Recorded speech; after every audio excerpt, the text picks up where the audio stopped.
السلام علیکم دوستوں 21 اگست 1969 کا دن تھا جب ایک یہودی نے مسلمانوں کے لیے سب سے مقدس مقامات میں سے ایک مسجد الاقصی کو آگ لگانے کی کوشش کی۔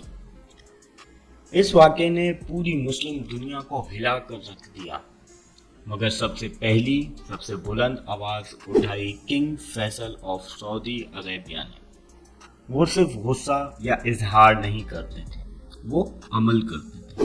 اسی واقعے کے فوراً بعد انہوں نے مسلم لیڈرز کی ایک ایمرجنسی کانفرنس بلائی اور اسی کانفرنس سے جنم لیا ایک ایسی تنظیم نے جو آج بھی مسلمانوں کی آواز بنی ہوئی ہے، OIC، organization of Islamic cooperation.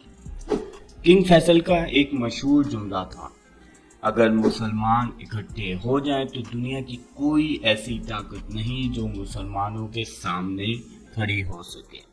یہی بات تھی جو ویسٹ اور امریکہ کو ان سے خطرہ محسوس کرواتی تھی۔ 1906 میں پیدا ہونے والے فیصل سعودی رائل فیملی کا ایک اہم فرد تھے۔ جوانی میں ہی انہوں نے ڈپلومیسی اور لیڈرشپ میں اپنا اثر دکھایا۔ 1964 میں وہ officially king of Saudi Arabia بنے۔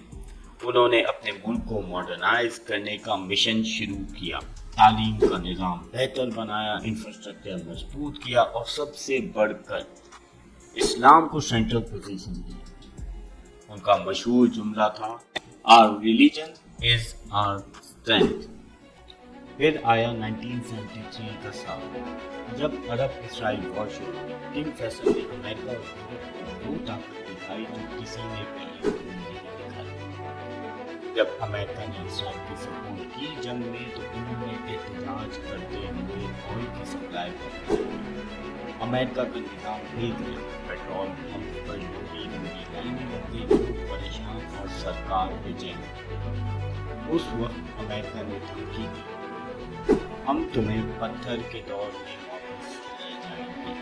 لیکن کنگ فیصل کا جواب ایک لیڈر کا جواب تھا، ہم پتھروں میں گزارا کر لیں گے، تمہارا کیا ہوگا۔ ان کا سر جھکا نہیں، انہوں نے 5 سے 6 مہینے تک آئل کی سپلائی بند رکھی، اور اس قدم نے انہیں صرف سعودی عربیہ کا نہیں، پوری مسلم دنیا کا لیڈر بنا دیا تھا۔ لیکن دوستوں، ایسے لیڈر ویسٹ اور امریکہ کے انٹرسٹ میں کبھی نہیں ہوتے۔ 25 مارچ 1975 کا دن تھا۔ کنگ فیصل کو ایک افسوسناک واقعے میں قتل کر دیا گیا۔ ان کی موت صرف ایک شخصیت کا خاتمہ نہیں تھا، وہ ایک سوچ، ایک جذبہ، ایک آواز کا خاتمہ تھا۔ لیکن ان کا اثر آج بھی زندہ ہے۔ انہوں نے دنیا کو دکھایا کہ جذبے اور یقین سے سپر پاور کو بھی چیلنج کیا جا سکتا ہے۔ فیصل مسجد اسلام آباد، شان فیصل کراچی، کئی یونیورسٹیز اور ریسرچ سینٹرز ان کے نام سے منسلک ہیں۔ وہ صرف ایک کنگ نہیں، ایک سچے مسلم لیڈر تھے۔ آپ کے خیال میں آج کے مسلم لیڈرز میں ایسی ہمت کیوں نہیں دیکھی جا سکتی؟ اس کا جواب آپ نے کامنٹ کر کے ضرور بتانا ہے، اور اگر آپ ایسی ہی اور ویڈیوز دیکھنا چاہتے ہیں تو چینل کو سبسکرائب کرنا نہ بھولیں۔